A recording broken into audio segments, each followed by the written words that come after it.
Hey friends, it's me again with the latest of news about Manipur. After the president's rule, the Manipur governor Ajay Kumar Bhalla had extended the deadline till March 6, 2025 for the return of the looted weapons from police armories and other arms with the civilian population. Let's just watching the type of armories which were available to the general public to use for the last 20 odd months. Surprisingly, it is also to note that many weapons are caught by the police which were with suspected militants too. So friends, before we get going, if you are new to this channel, please subscribe to my channel. Your support will mean a great deal to me. Then let's begin. The governor's appeal also further assured that no punitive action would be taken against those who surrender their weapons within this period, emphasizing that this is the last opportunity for everyone concerned to contribute to peace, communal harmony, the future of our youth and the security of our society. Mr. Bhalla had, on February 20, 2025, urged warring groups to voluntarily surrender weapons robbed from security forces and other illegally held arms within 7 days. The deadline of which ended on Thursday, February 27, 2025.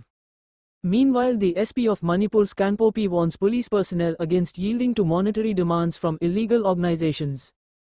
It has been reported that a few illegal organizations are demanding money from police personnel in Kanpopi. It is hereby instructed to the rank and file of Kanpopi District Police to abstain from yielding to the demand. The notice issued by Kanpopi SP Manoj Prabhakar stated, amid mass surrender of firearms, militants opened fire at Meitei religious site in Imphal East. No one was injured. The incident took place around 9:30 am when a group of devotees, under heavy security cover, visited Kongba Maru, a sacred site for Meiteis, to offer prayers. Suspected Kuki militants fired several rounds towards a temple of the Meitei community in Manipur's Imphal East district on Friday, police sources said. The attack came on a day Manipur Governor Ajay Kumar Bhalla extended the one-week deadline for people from all communities to deposit looted and illegally held weapons till March 6.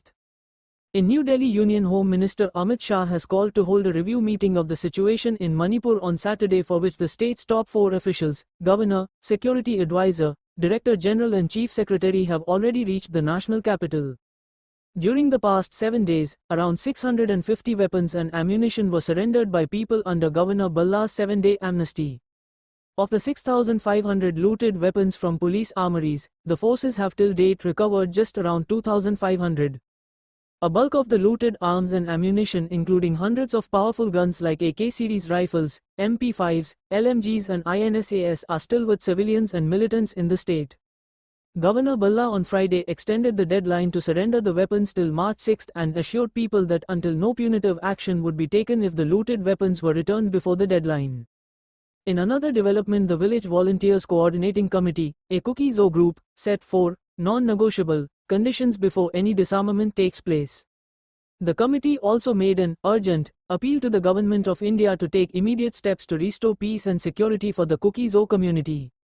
While acknowledging the governor's appeal to surrender illegal arms, the Kuki Zo village volunteers outlined 4 non-negotiable conditions that must be met before any disarmament can take place. The conditions were: number 1, separate administration for Kuki Zo areas. The committee called for the creation of a union territory with legislative powers.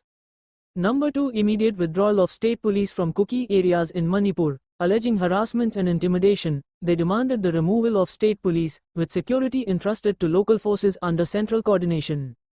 Number 3, surrender of looted arms by Meitei groups. The group asserted that peace is impossible unless armed groups looted from state armories are returned.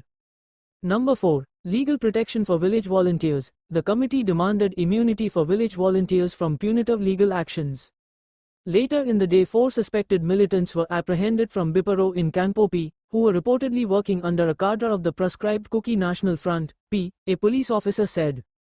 In addition, in Kangjong's Kultu village along the India-Myanmar border, the security forces arrested an active cadre of the outlawed People's Liberation Army on Friday, he said. A pistol and a grenade were among the arms recovered from his possession. So far during this period, 42 more firearms and cartridges have been surrendered by the public in 5 districts of ethnic strife-torn Manipur, the police said on Sunday. 42 firearms surrendered, 2 bunkers destroyed, AK, 3 SLRs seized. The firearms were surrendered in Imphal West and East, Churachandpur, Bishnupur and Tamenlong districts on Saturday, a police officer said. 5 firearms, including 2 pistols, 6 grenades and over 75 cartridges were surrendered in Bishnupur district. 17 country-made guns, 9 Pompi, locally made mortars, and cartridges were surrendered at Kaimai police station in Tamenglong district. At least 10 firearms and cartridges were surrendered at Yengang-Pokapi, Poromp, Churachandpur and Lamsang police station.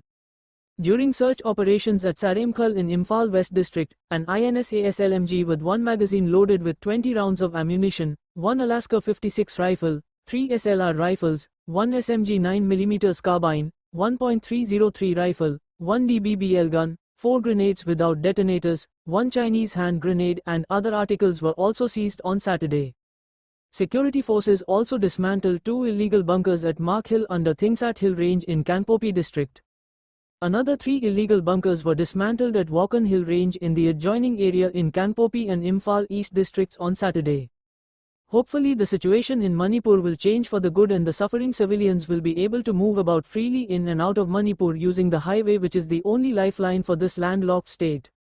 It is the duty of the government to make this possible, and people from all communities must ensure that first peace returns and then they can talk about the future. Until then, I'll keep you updated with the latest progress in Manipur towards peace and security for my beloved countrymen. Jai Hind and God bless.